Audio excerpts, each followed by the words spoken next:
Hola, hola. Hola, ahora sí creo que me escuchan. Ya sé lo que pasó. Les pido mil disculpas. ¿Ok? Ahora sí me escuchan, ¿no es cierto? Sí, profesor, ya se lo escucha. Ya, ya, Sí, sí, no. profesor. No sé por qué siempre pasa lo mismo. Me olvido que mis audífonos con Bluetooth se conectan y ando. Los viernes para mí son días un poco complicados porque dicto desde las 8 de la mañana y termino de dictar a las 8:30 de la noche. O sea, hoy día trabajo en varios lugares y les pido disculpas, de verdad. Espero que ya la próxima semana no me vuelva a pasar lo mismo. Por eso es que no se escuchaban tampoco estos audífonos, me los voy a volver a poner ahora sí. Ok, gracias, gracias. Espero de verdad su comprensión y mil disculpas.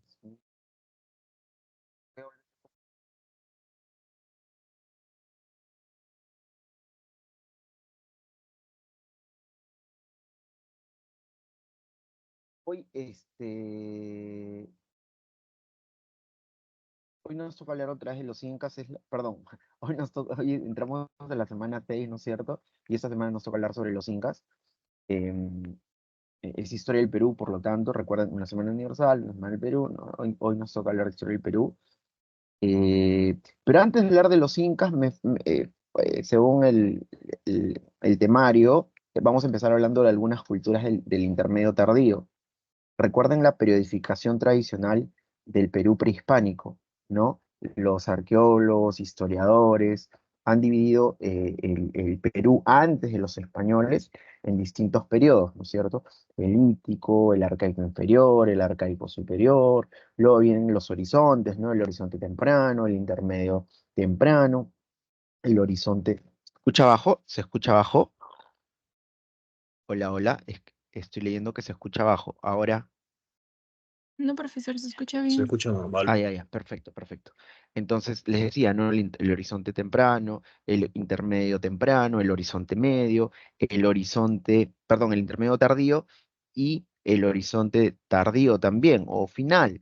Bueno, depende, no sé, pueden decirle tardío. Los cas corresponderían al horizonte final. Eh, sí, sí, sobre Roma, pero eso cuando toque historia universal. ¿Me dejo entender?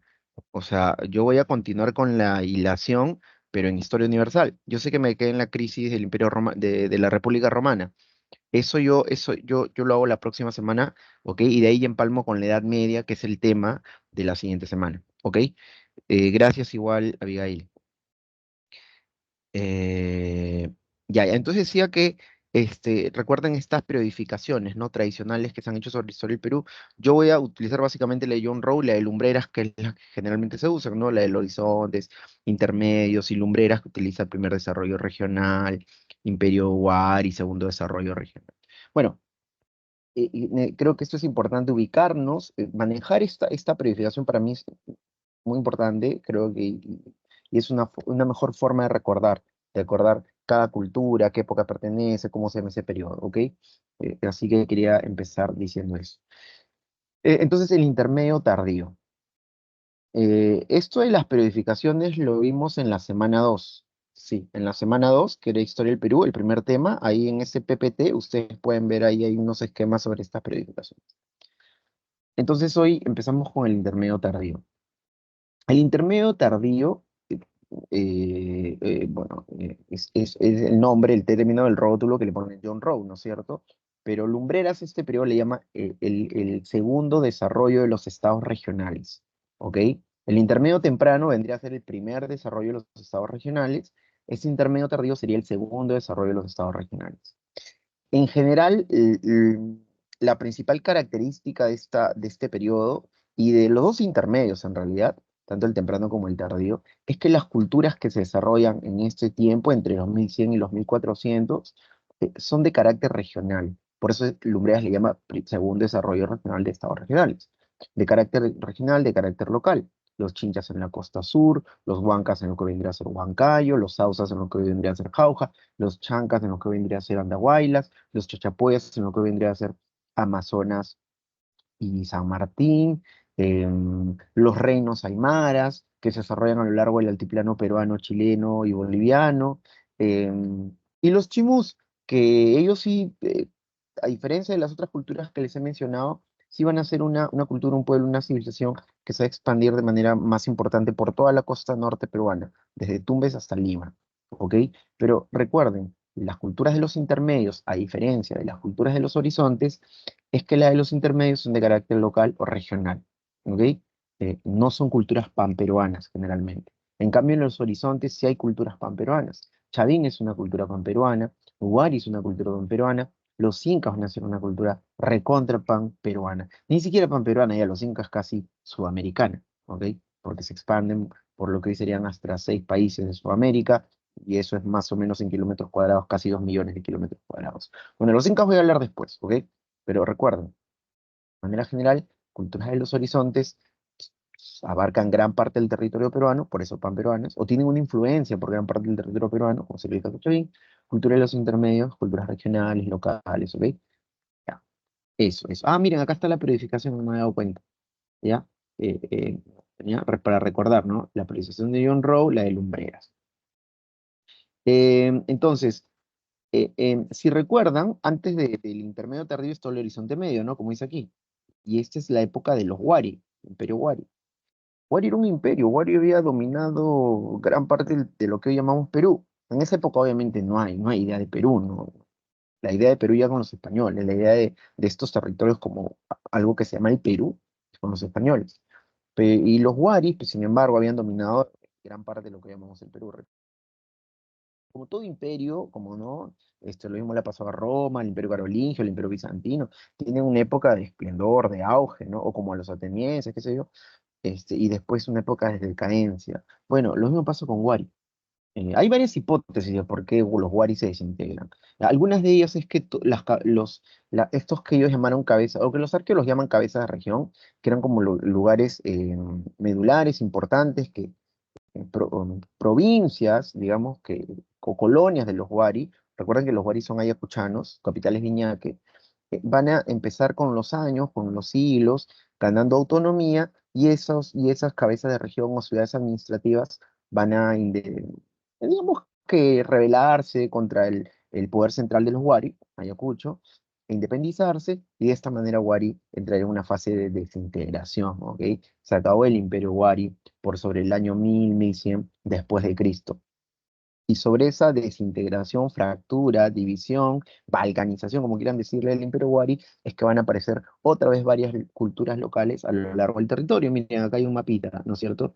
En la costa norte, los Icanes, los Chachapoyas, los Chancay, los Huancas, los Chancas, em, un segundo. Y más al sur entre el Perú, ya cambié PT porque me sale así. No entiendo. No, no entiendo, Marixa, Abigail. Ya Profesor, me está cambié. saliendo solo la parte del título de intermedio tarde y tengo subiendo, no me sale lo que está compartiendo. No, yo estoy ahorita en el PPT2. A ver, el resto de sus compañeros. Yo estoy pasando los PPTs. Yo Tiene que ahorita estoy en presionar el. la opción de sincronizar. Tienes que presionar en sincronizar. Eso tiene que hacer ella. ¿Y eso dónde está?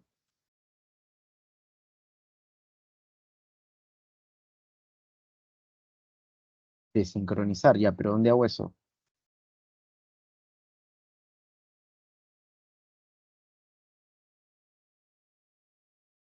Hola, le estoy preguntando, por favor.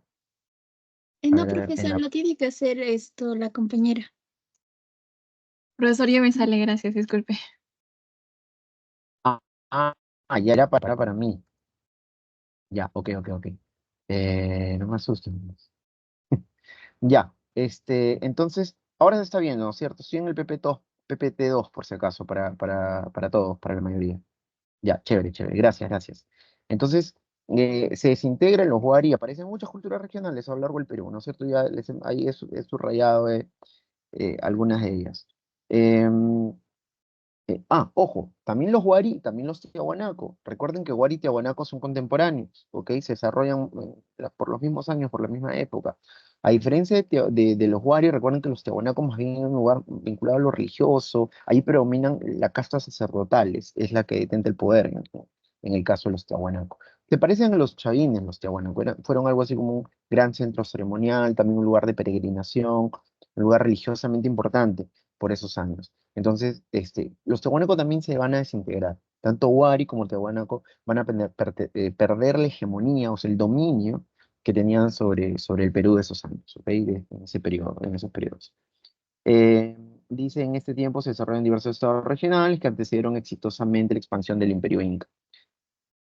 Claro, ¿no es cierto? O sea, aparecen varias culturas regionales, se desintegra Wari, y estas culturas después serán absorbidas por los incas, ya en el periodo siguiente que se llama Horizonte Final o Tardío.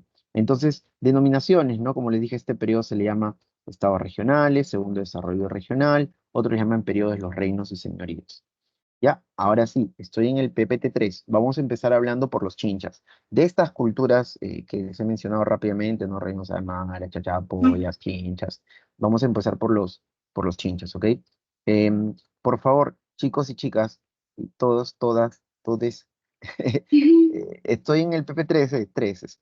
¿Es conforme? ¿Están conmigo? Ya, chévere, chévere. Ya, bacán, bacán. Eh, los chinchas son de la... ¿Por qué se ríen? ¿Por todes? Bueno, yo de verdad, bueno, mejor no opino sobre eso, pero ya, chincha, ya todos y todas, todos y todas. Lo digo porque para después que nadie se sienta excluido. Eh, Chinchas, los chinchas son de la costa sur, ¿no? Ica, y la región Ica, ¿no es cierto?, tiene varias provincias, bueno, una de esas es Chincha, ¿no? Ahí se desarrolló esta cultura, ¿ok? Miren, desde Chavín hasta este periodo de Chincha, los chimús, hay algo que predomina en todas las culturas en términos económicos, o actividades económicas, que es la agricultura. Casi todas las culturas del Perú prehispánico son culturas agrícolas, ¿ok? Su economía se basa en la agricultura y en la ganadería. Solo hay dos excepciones, o tres. Los Tiahuanaco, donde va a predominar la ganadería, ¿ok? Y los chinchas son la otra excepción, porque en los chinchas predomina como principal actividad económica el comercio marítimo. ¿Sí? Los chinchas son algo así como los más grandes, los más importantes navegantes y comerciantes del Perú prehispánico, ¿ok? Del Perú antes de la llegada de los españoles. Entonces, eso es lo que primero que creo que deben eh, saber de los chinchas. Son los más grandes navegantes y comerciantes del Perú prehispánico. De hecho, hay algunas crónicas que se les compara con los fenicios. Yo sé que en Historia Universal no hemos hablado de los fenicios, pero también es una cultura o civilización de la antigüedad, ¿ok? De hecho, los fenicios fueron los que fundaron Cartago, la colonia de Cartago, que luego se enfrentaron a los romanos. Yo les hablé de las guerras púnicas, ¿no es cierto? Y una de las cosas que caracteriza a los fenicios, dentro de todo el concierto de otras civilizaciones de la antigüedad europea, aunque ellos no son europeos, son una parte de Asia específicamente, es que eran considerados los más grandes navegantes de la antigüedad, de esa zona del mundo, Europa, Asia, África. Bueno, en el caso peruano son los chinchas, ¿ok? Y fueron muy preciados además por los incas después que conquistaron a los chinchas. Después hablaré de eso ya, pero para introducirme en ellos, eso es lo más importante, son grandes comerciantes y navegantes. Ya se desarrollan, ya les dije, aquí en la costa sur, ¿no es cierto? Su ciudad más importante, algo así como su capital, se llama Tambo de Mora. Acá está la cumbre, otro tipo de huacas, o de ciudades, perdón, pero su ciudad más importante es Tambo de Mora. Tambo de Mora. Tambo, ¿recuerdan? Así como esos lugares donde vas a comprar tu whisky, tu ron. Tambo de Mora, ¿ya? De Tambo de Mora. Los tambos en el Tahuantinsuyo van a significar otra cosa. Ya después hago la analogía, ¿ok? Tambo de Mora. Costa Sur, ¿no? Ya les dije, en Ica, Valle del Chincha. Políticamente es un estado teocrático y una sociedad estratificada. Los chinchas son una sociedad donde predominan los sacerdotes, ¿no? Es también un lugar muy vinculado a lo religioso, por eso es estado teocrático. Recuerden, en los estados teocráticos el predominio del poder o el poder se encuentra concentrado en la casta de los sacerdotes. Sociedad estratificada, bueno, eso es toda la historia de la humanidad prácticamente han existido sociedades estratificadas. Las sociedades estratificadas quiere decir cuando son grupos sociales muy rígidos, no hay poca movilidad social. O sea, un estrato social es un grupo de personas, ¿no es cierto?, que desarrollan ciertas actividades, pero sin moverse de ese lugar que le corresponde en la sociedad. O sea, si el campesino en una sociedad estratificada nace campesino, va a morir campesino. Es el 99.9% de que sea así. Si naces de la nobleza o de la élite, vas a morirte probablemente de la élite. Las sociedades de hoy se llaman sociedades de clases, Porque en la actualidad yo puedo nacer muy pobre en un barrio muy pobre de Lima y estudiando, trabajando, esforzándome, puedo ascender socialmente e irme a vivir a Monterrico, a Miraflores, a las Casuarinas, a los barrios más pitucos de Lima. En las sociedades de clases, que son las sociedades modernas, hay movilidad social. En las sociedades estratificadas, no. Históricamente, casi en toda la historia de la humanidad, eso ha predominado, las sociedades estratificadas, en la antigüedad, en la Edad Media, en la Edad Moderna. Recién en la contemporaneidad, a partir del siglo XVIII y la Revolución Francesa Industrial, eso empieza a cambiar en el mundo. Pero bueno, en la antigüedad en general han predominado siempre las sociedades estratificadas, y bueno, Chincha y los incas y los chimús y los chavines también eran sociedades estratificadas, ¿ok? La autoridad más importante es el Chinchay Cápac, ¿no? Cápac significa algo como eso, el que tiene poder, ¿no? Es Chinchay, el señor de los chinchas. ¿Mm? Recuerden, para los incas los chinchas eran importantes, tanto así que hay vamos a hablar de los incas ahorita, ¿no es cierto? O del Tahuantinsuyo, cuatro suyos, Tahu es cuatro, Tahuantinsuyo. Bueno, hay un suyo que se llama Chinchaysuyo, ¿no? Ya, es por los chinchas, ¿ok? Es por la zona de la región de los chinchas, o sea, fue muy importante para los incas la cultura chincha. Ahorita les voy a decir por qué. En el PPT siguiente me imagino que voy a explicar esto. Em, ya, ¿no? Junto a Tambo de Mora. Mira, acá justamente está lo que le dije a la capital, la Huaca de Tambo de Mora. Claro, como predominan los sacerdotes, este Tambo de Mora, un lugar sagrado importante, eh, por eso es algo así como su capital, su centro religioso y político más importante. La silografía, silos es madera, madera, o sea, ellos destacaron en el tallado de la madera, son grandes talladores de madera. Digamos que es su principal manifestación cultural, destacan por eso, ¿ok?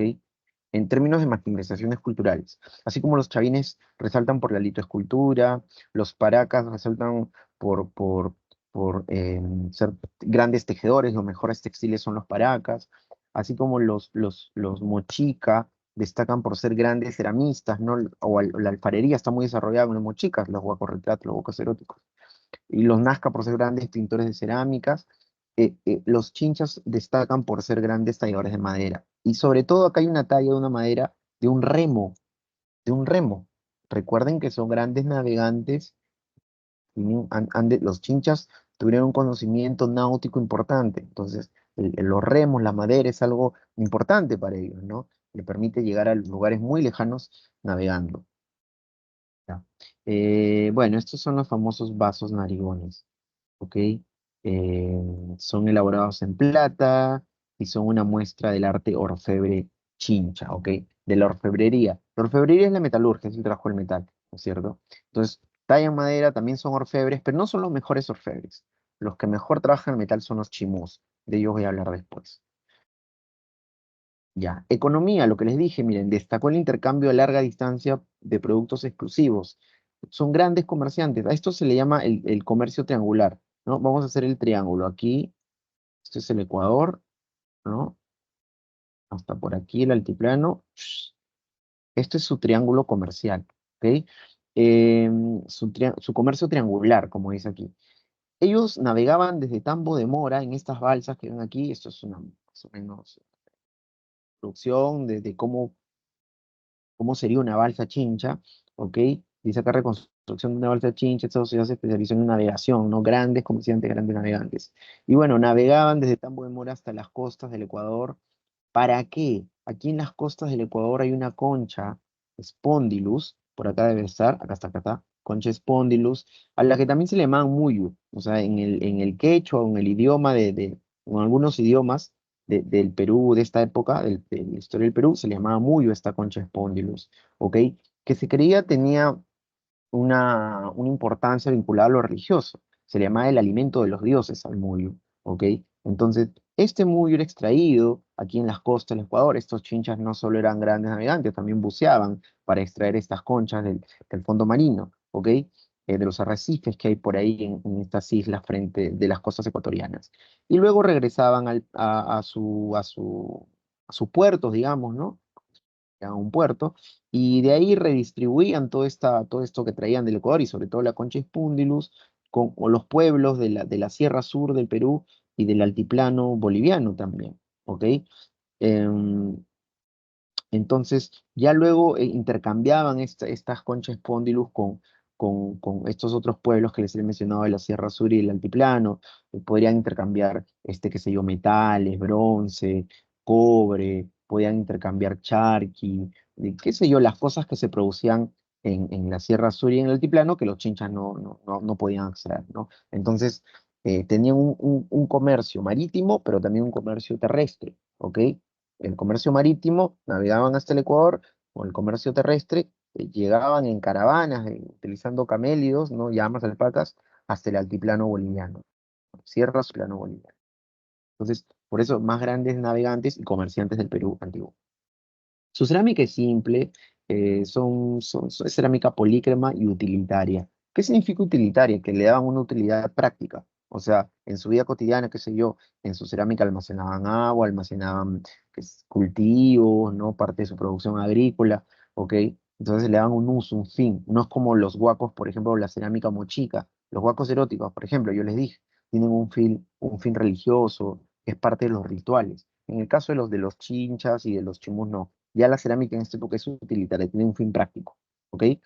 Em, Decadencia, dice, los chinchas establecieron una alianza política en condición subordinada con los incas, y Pachacútec es quien somete al rey, al último rey de los chinchas, que se llama Guavía Rucana. Guavía, así con G, U-A-Vía, espacio, Rucana, ¿ok? Guavía Rucana, con G, Guavía Rucana, con V también, con V, Guavía Rucana, que fue el último señor de los Chinchas, sometido por Pachacútec. Dice que se subordinó pacíficamente. Muchas veces los incas se enfrentaban con... Los incas van a conquistar un montón de pueblos, ¿no? Los Chinchas fueron uno de ellos. Bueno, había pueblos que aceptaban, se subordinaban a la autoridad o al poder militar de los incas, y otros más bien resistían eh, a este intento de imposición de los incas, ¿no? Militarmente. Los chimús, por ejemplo, se van a enfrentar a los incas en una guerra. Los chapoyas se van a enfrentar a los incas en una guerra. Los chinchas no, los chinchas se subordinan pacíficamente, ¿ok? Y por eso, además, como les dije, Pachacútec y Tupac Yupanqui, los futuros incas van a tener siempre un aprecio por el señor de los chinchas, porque además, gracias a ellos, conocieron justamente el tema de la navegación. El tema de la navegación, o sea, los incas van a aprovechar el conocimiento náutico de los chinchas para realizar viajes. Hay un libro de un historiador, un gran historiador, creo que tuvo este país, ya murió también hace unos años, lamentablemente, se llama José Antonio del Busto. Él tiene un libro que se llama Tupac Yupanqui, el Inca Navegante. Lo que sostiene del Busto es que gracias al conocimiento de los chinchas, Tupac Yupanqui navegó hasta la Oceanía, ¿ok? Con cientos de balsas para tratar de colonizar esa zona del océano Pacífico, ¿ok? Entonces, bueno, eso para terminar con los chinchas. Más grandes navegantes y comerciantes del mundo antiguo, los fenicios del Perú, eh, etcétera, etcétera. Eso. Recuerden, tanta era su importancia que Pachacútec a una parte del imperio, ¿no? De los cuatro suyos le llamó el Chincha y suyo. Ya, pasemos. Los chimús. Los chimús son otra cultura importante del Perú prehispánico, contemporánea a los chinchas, ¿no? Los chinchas se desarrollan en la costa sur, los chimús se van a desarrollar en la costa norte. Miren, desde Tumbes por el norte, ya casi hasta la frontera con el Ecuador prácticamente, o no, sí, sí, no, ya hasta inclusive hasta lo que vendría a ser una parte del Ecuador por el norte, y por el sur lo que vendría a ser también ya Lima, la región Lima, ¿ok? Hasta específicamente la zona de Paramonga, como dice acá. Entonces, Chimú, de hecho, para algunos es una cultura más bien ya imperialista, ¿ok? Porque tiene una lógica expansiva, ¿ok? Militarmente están gobernados por sacerdotes y militares, pero quizás en Chimú predominaba más la casta militar, porque, repito, o sea, una lógica muy, muy de expansión por toda la costa norte, y por eso algunos lo consideran un estado, como dice acá en política, estado militarista y teocrático, ¿ok? Militarista, ¿no? Acá probablemente haya predominado los militares, en el caso Chimú. Su capital es conocida, Chan Chan, ¿no es cierto? Que significa sol, sol. Sí. ¿Dónde se construyó esta ciudad de miles de kilómetros? No, creo que si no me equivoco, Chan tiene una longitud aproximadamente de 20 kilómetros cuadrados, ¿ok? Se cree que en su cenit o en su periodo más importante de mayor auge albergó entre 60.000 y 100.000 habitantes. Es considerada la ciudad de barro más grande del Perú prehispánico. Otros dicen que es Cahuachi, ¿ok? Entre Cahuachi y Chanchán. Ahí, Cahuachi, recuerden, era la capital de los Nazca, ¿ok? Otros dicen no, que es Chanchán. Chanchán es la ciudad de barro más grande del Perú prehispánico.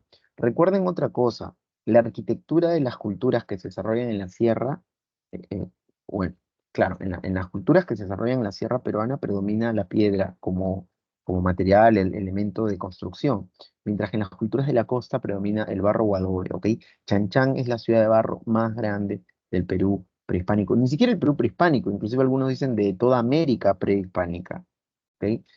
América prehispánica, América precolombina, ¿no? O sea, precolombina es antes de Colón, lo mismo, ¿no? O antes de España, prehispánica.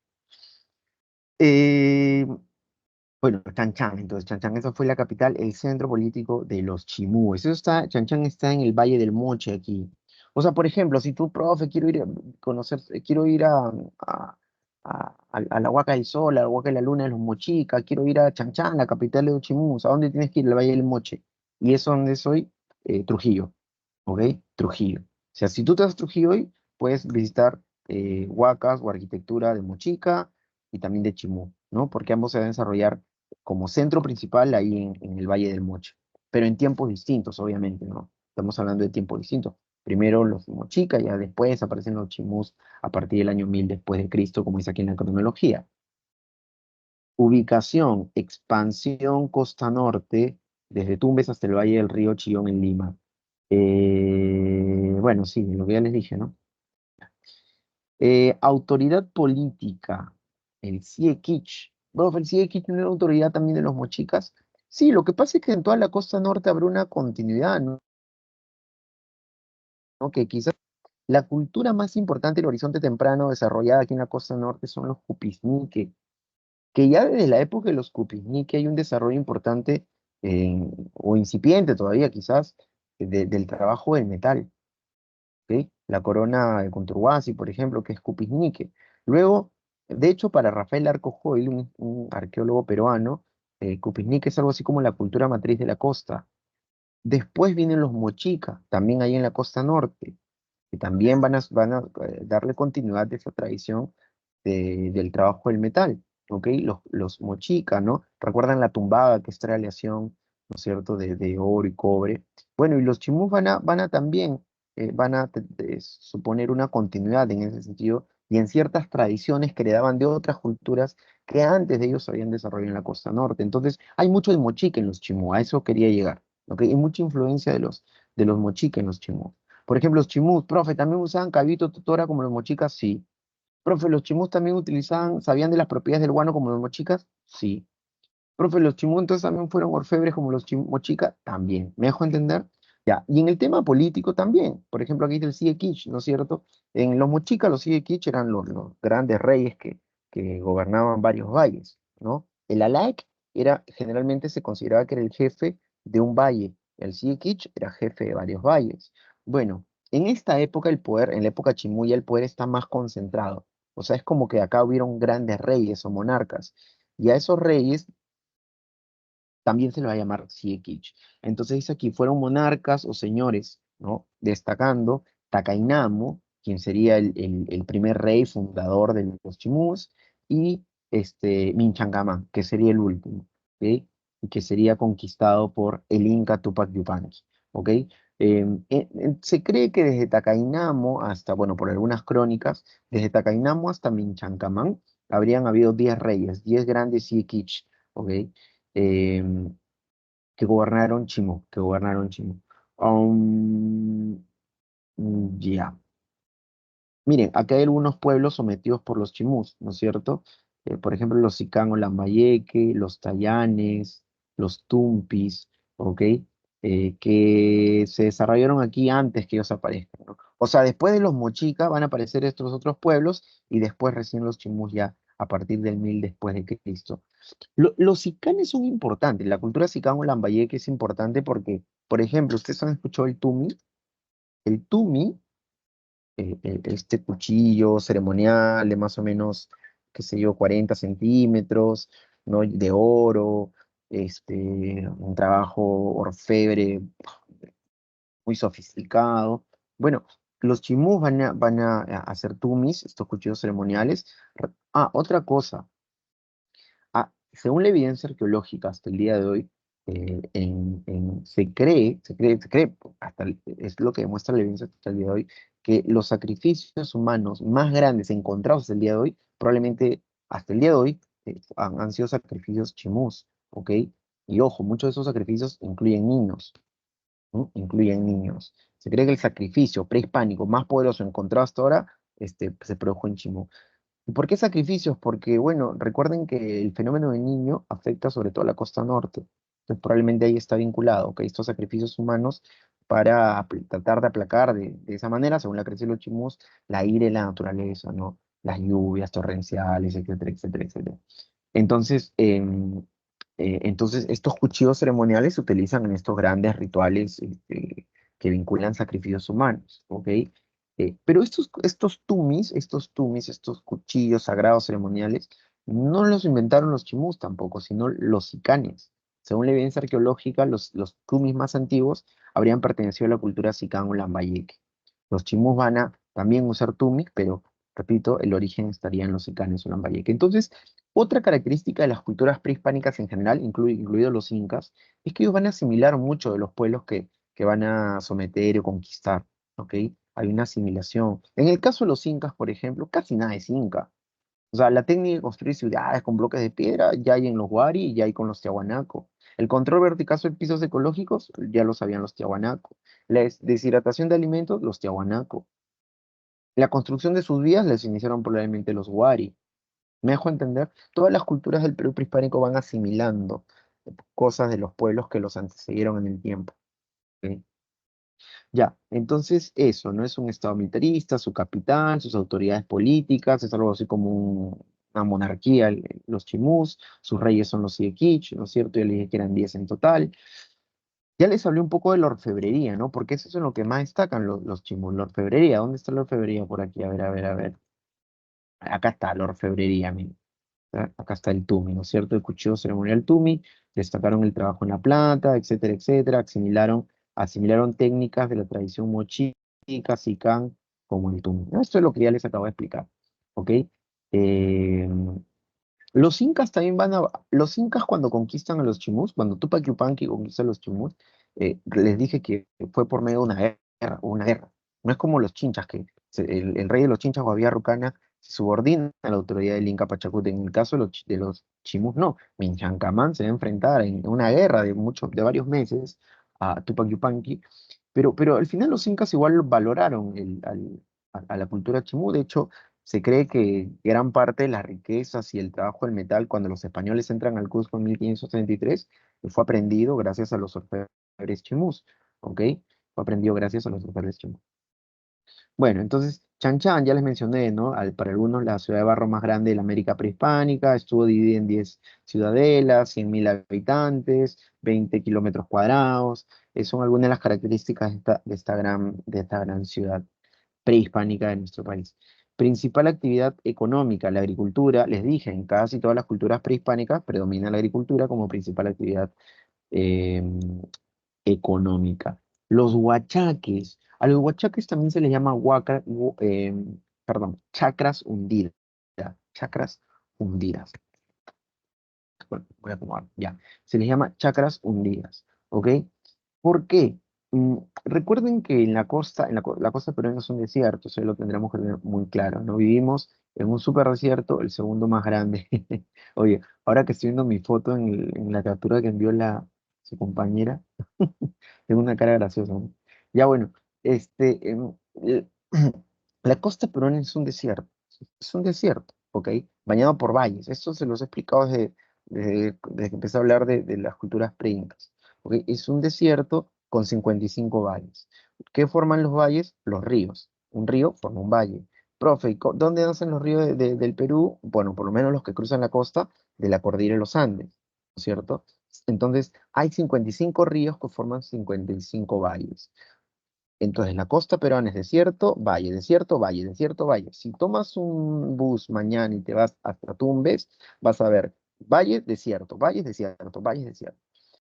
Bueno, entonces es un desierto, es un desierto y claro, el valle le pertenece a la tierra, le pertenecen a los señores, a la nobleza, pero había el problema de cuando querían expandir, digamos, la frontera agrícola y está el desierto, y además el tema de las lluvias y los ríos. Recuerden, los ríos, en el caso del ríos de la costa peruana son arreicos en algunos casos. Su caudal se disminuye hasta su más mínima expresión a veces. Entonces, ¿dónde conseguir agua? ¿Ok? Si en los desiertos no llueve, y los ríos tienen un caudal muy irregular, ¿no es cierto? Épocas de lluvias, el caudal aumenta, épocas donde no llueve en la sierra y el caudal disminuye. Entonces, ¿qué tenían que hacer? Los Nazca, recuerdan que hicieron galerías filtrantes, ¿no? Como pozos.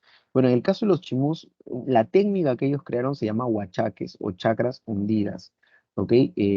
Excavaban así con una profundidad de varios metros, dice acá esta imagen es de un huachaque, y sembraban aquí en el subsuelo, por eso se llama chacras hundidas, ¿ok? Porque mientras más excavaban, iba humedeciéndose la tierra, digamos, y de esta manera se podía sembrar ahí, ¿no? Las huacas hundidas o huachacas, ¿no? En la imagen se aprecia la excavación del manantial y la preparación de la tierra para ser convertido en un huachaque de cultivo, ¿ok? Las chacras hundidas. Acá hay un plano de la ciudad de Chan, ya bueno, lo pueden leer. Regresamos acá a ver qué más hay por acá sobre los chimús. Su cerámica es simple, es también utilitaria, es monócroma, a diferencia de los chinchas, que es polícroma, en el caso de los chimú es monócroma, es simple, generalmente es de color negra, como ven aquí, ¿ok?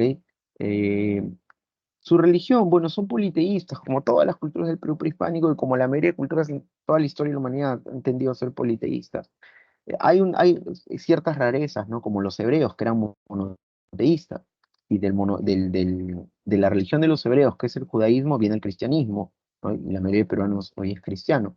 Pero el tema del monoteísmo en la historia de la humanidad en general, en la antigüedad, fue muy raro, es raro. Predominaban siempre las religiones politeístas, o sea, el culto a muchos dioses.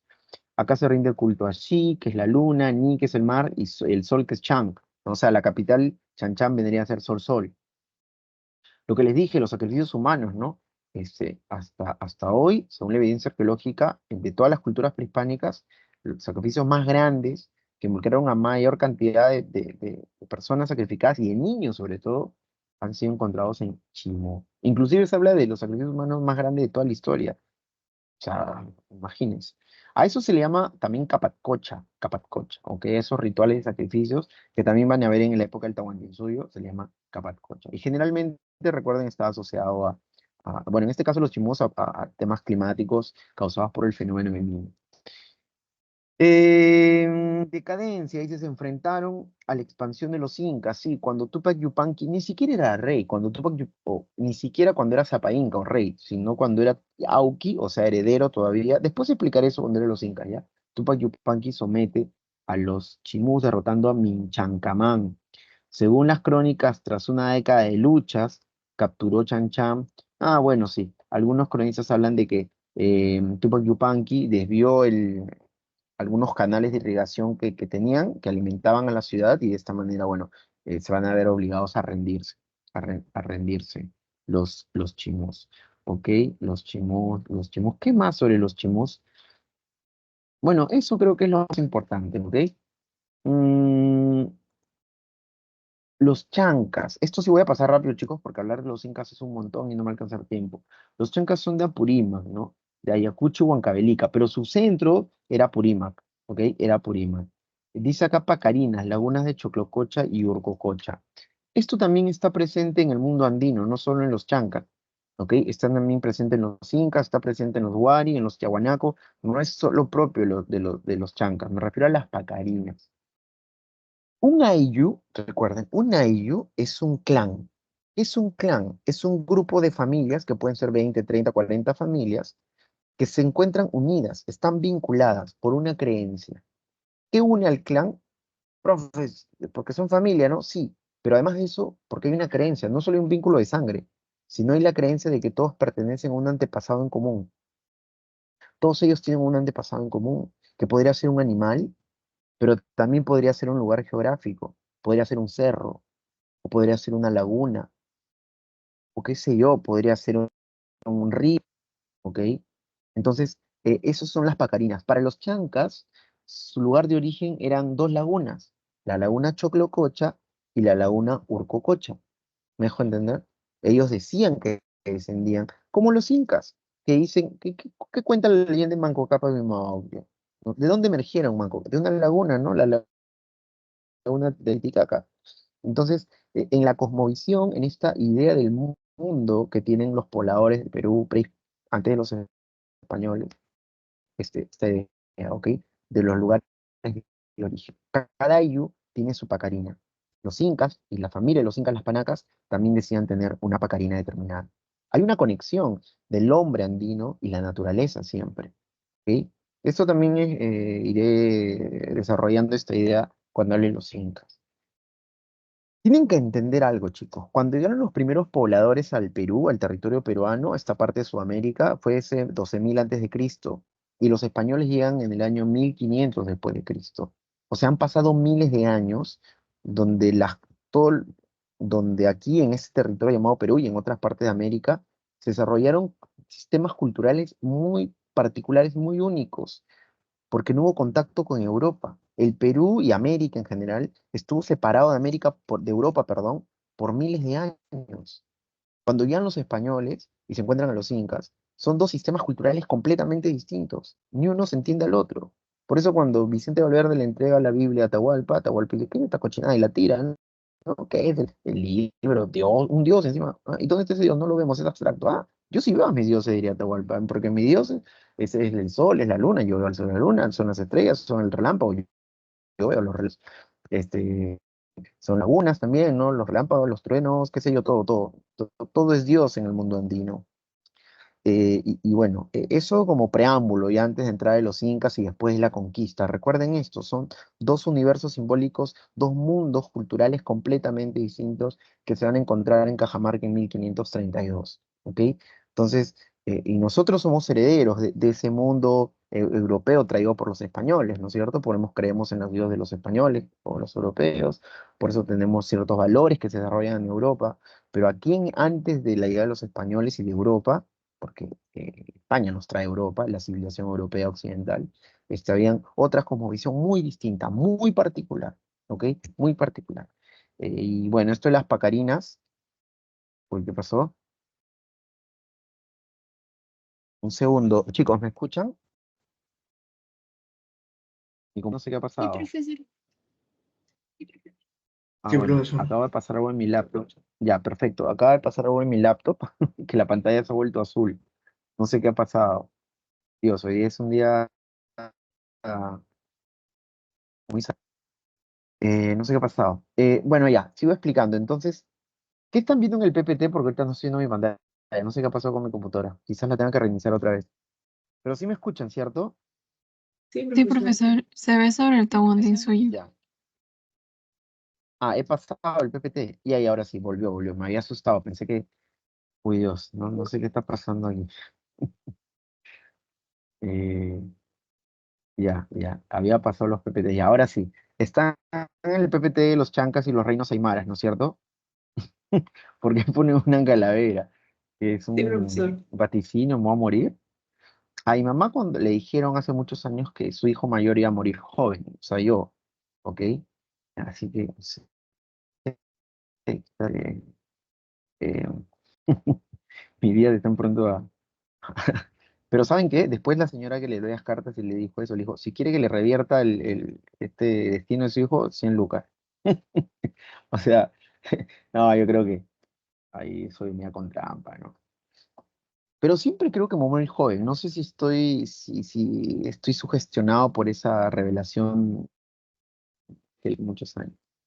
Ya bueno, derrotados por los incas en la batalla de Huarpampa. Sí, miren, los chancas eran muy poderosos. Mi imagen está congelada, ¿no es cierto? Mi rostro, no el PPT. Sí, profesor. Cámara nada más. Sí, profesor. Ya, eso no importa, ya, mi cara da lo mismo. Ya, entonces, los chancas fueron muy poderosos, eran grandes guerreros también, ¿eh? De hecho, habrá una guerra entre chancas e incas que estuvo a punto de tener a los chancas como pueblo victorioso, digamos. La victoria era, era muy favorable a los chancas, pero al último minuto aparece un inca llamado Cusiyupanqui, después será Pachacútec, que finalmente los derrotará en esa batalla que dice Yaguarpampa. Yaguarpampa significa algo así como Pampa de la Sangre, ¿ok? Pampa de la Sangre. Bueno, si hubieran ganado los chancas, quizás ahorita hablaríamos del imperio de los chancas y no del imperio de los incas, ¿no? Pero bueno, la historia, finalmente la balanza se inclinó a favor de los incas y ya sabemos todo lo que hicieron después de esta batalla con los chancas. La guerra con los chancas fue un hito en la historia inca, fue un parteaguas, un antes y un después, porque a partir de la derrota la victoria de los incas sobre los chancas, se inicia la fase imperial de los incas. El Tahuantinsuyo nace, porque el Tahuantinsuyo es hablar del imperio inca, nace después de la derrota de los chancas, ¿ok? Después de que los incas derrotan a los chancas. Bueno, hablemos de los reinos aymaras. Los reinos aymaras como ven aquí, todo esto son varios reinos, ¿no es cierto? Miren aquí, esto es Perú, Bolivia, bueno, Chile no, pero sobre todo Perú y Bolivia. Bueno, los reinos aymaras son reinos que surgen con la desintegración de los Tiahuanaco, ¿ok? Tiahuanaco, recuerden la capital de Tiahuanaco era Taipicala. Taipicala, este es centro religioso sobre todo, se desintegra y pierden la hegemonía, el poder, digamos, los sacerdotes de Taipicala y Tiahuanaco, y van a aparecer distintos reinos en todo esto que antes dominaban los Tiahuanaco. Entonces, algunos de estos reinos están aquí, ¿no es cierto? Los Pajaques, los Chuis, los Charcas, los Lupacas, los Canchis, los Canas, bueno, los Quillacas, los Chichas, los Caracaras, son varios reinos, ¿ok? Varios reinos aymaras, cada uno de estos reinos es independiente y, este, y bueno, van a predominar en esta zona geográfica que se llama la meseta del Collao. ¿Recuerdan? Los Tiahuanaco también se cerraron en la meseta del Collao. Bueno, en ese mismo lugar ahora van a aparecer estos varios reinos, porque los Tiahuanaco ya también perdieron su hegemonía, su dominio religioso, sobre todo sobre este periodo. Si se dan cuenta que la economía es lo mismo que Tiahuanaco, ¿eh? Predomina la ganadería de altura, predominan el sistema archipiélago. El sistema archipiélagos es lo mismo que decir el control vertical de pisos ecológicos.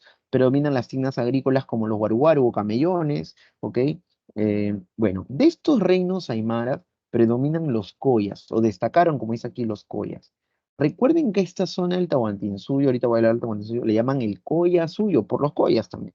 Así como Pachacútec le llama el Chincha y Suyo por los chinchas, a esta región se le llamará el Colla Suyo por los collas. Fueron anexados al estado Inca después, sí, sí, sí, ya con Pachacútec y después con Tupac Yupanqui.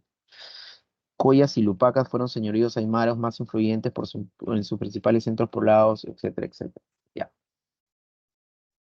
Los chachapoyas, para terminar con las culturas del intermedio tardío, creo, ¿no? ¿No es cierto? Sí, sí, sí, ya.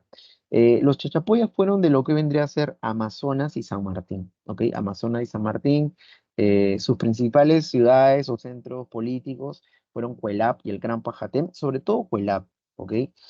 Ya. Los chachapoyas son un estado también militarista de la selva peruana, o de la ceja de selva peruana, para ser más exacto, o selva alta, como quieran decirlo, y van a ser conquistados por el Inca Tupac Yupanqui, y los chachapoyas, a diferencia de los chinchas, y también en ese sentido parecidos a los chimúes, van a luchar frente a los incas, a enfrentarse a los incas, no van a ser un hueso fácil de roer para ellos, porque sus ciudades están en la cima de las montañas, de la selva.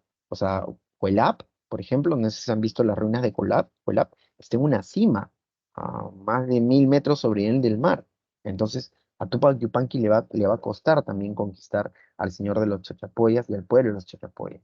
¿Ok? Sobre todo, repito, por la ubicación geográfica de su ciudad más importante, Cuelap. Y por eso cuando los españoles llegan, los chachapoyas se convierten en algo así como los principales aliados de los españoles, porque se la tenían jurada a los incas, ¿ok? Los incas fueron muy, muy crueles con los chachapoyas después que los logran dominar y conquistar. Entonces los incas a veces conquistaban por medios pacíficos o de alianza como los chinchas, pero a veces utilizaban, se producían guerras, ¿no? Donde, bueno, se hubieron ya, obviamente, la guerra es un acto violento, ¿no? Eso.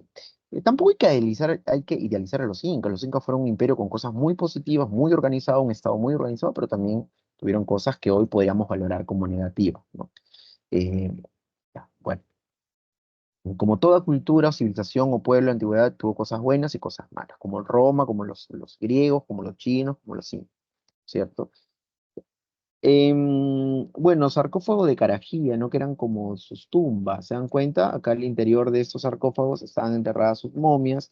También, todo esto tiene que ver con la creencia muy común también en la historia de la humanidad de la vida después de la muerte, ¿no? Hasta hoy día la mayoría de gente cree en la vida después de la muerte. Ustedes imagino que creen que se van a ir al cielo o al infierno. Yo no, yo sé que me voy a volver en polvo de estrellas, pero como diría Carl Sagan, pero la mayoría cree todavía en un más allá, ¿no es cierto?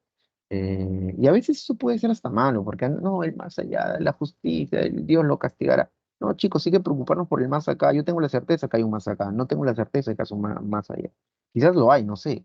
Quizás cuando me muera me vaya al infierno por la eternidad. No lo sé, pero yo creo, lo que sí tengo la certeza es que hay un más acá. Y bueno, pero la mayoría de culturas en toda la historia de la humanidad ha creído en la vida ultratumba, en el más allá, y ellos también, los chachapoyas también, ¿ok? Así están enterrados en posición fetal. ¿Recuerdan los sarcófagos paracas que también están enterrados así, los fardos funerarios paracas, ¿no? Porque así venimos al mundo, así nos vamos al mundo. Esa es la explicación arqueológica de esta forma de ser enterrados. Bueno, estos sarcófagos que se llaman los sarcófagos de Carajía están además sobre un acantilado, ¿no es cierto? Ahí puestos, así que bueno, poco complicado entender cómo pudieron poner estos sarcófagos justo ahí, ¿no? Estos reyes que fueron enterrados ahí, o señores importantes, la nobleza chapoyas, probablemente, según la creencia, los chachapoyas se convertían en sus dioses protectores, ¿no? Después de muertos. Em, ya, bueno, eso creo que es lo más importante de los chachapoyas. Ahora sí, pasemos a hablar de los incas, el Tahuantinsuyo, ¿ok? De los incas. El Tahuantinsuyo. Tahu es cuatro, suyo es algo así como región, ¿ok? La región de las cuatro partes del mundo vendrían a ser el Tahuantinsuyo, ¿no? El imperio estaba dividido en estas cuatro grandes regiones. El centro de todo esto que conquistaron los incas de Pachacútec en adelante, porque a partir de Pachacútec se inicia la fase imperialista, era el Cusco, que significa ombligo, ¿no es cierto? Centro, era el centro de las cuatro partes del mundo. Era el centro del mundo de los incas, obviamente, ¿no? Era el ombligo del mundo, por eso es Cosco, Cusco. ¿Ok? ¿A partir de cuándo se habla del Tahuantinsuyo? A partir del Inca Pachacútec, repito, porque con él se inicia la fase imperial. Pachacútec entonces divide todas sus conquistas, todo su territorio en cuatro suyos. Está el Antisuyo, que es la zona de la ceja de selva, que en la imagen que ven aquí está en color rojo. Está el Chinchaysuyo, que es la zona más poblada además de todo el imperio. ¿Ok? El Chinchaysuyo es la zona más poblada. Está el Collasuyo, ya les dije por qué el nombre de Colla y Chinchaysuyo, ¿no? Por el señor de los Chinchas y los Collas. El Collasuyo es la región más grande, geográficamente, territorialmente hablando. El Contisuyo, que es la región más pequeñita, y el Antisuyo ya lo mencioné, ¿no? Que es la región de la ceja de selva del oriente, digamos. De hecho, anti significa algo así como el oriente, donde sale el sol, ¿no? Antisuyo. Ya. Entonces, eso es el Tahuantinsuyo. Generalidades, dice aquí, periodo de desarrollo, horizonte tardío, ¿no? Claro, siguiendo la periodificación de John Rowe, los incas pertenecen al horizonte tardío o horizonte final. Es un imperio panandino, claro, o sea, van a unir todo el Perú en base a sus conquistas y inclusive más allá del Perú, ¿no? Por el norte hasta Colombia, por el sur hasta Chile y Argentina. Es la última síntesis cultural.